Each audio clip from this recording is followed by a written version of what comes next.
ফুয়াদ, এই যে ওয়ারিংটা যে করছো এটা কি হয়েছে? তুমি যে করছো ওয়ারিংটা, ভাই কেন, কি কারণে হয়েছে না?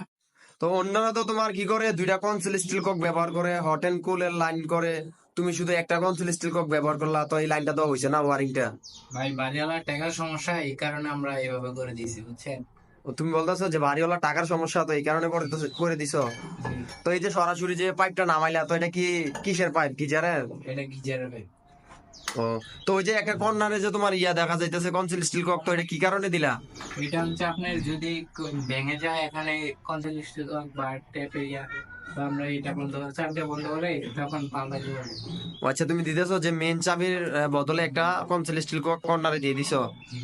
তো ভিউয়ার্স, তো কে কে ভাবে কর্নারে আপনার একটা মেন চাবির বদলে দিয়ে দেন, তো অনেকের হলছাদের ভিতরে দেয়। তো আসলে আমি হলছাদের ভিতরটা কিন্তু এলাও করি না, কারণ মহিলারা যদি ভেঙে যায় তখন কিন্তু হলছাদে উঠে বন্ধ করতে পারবে না।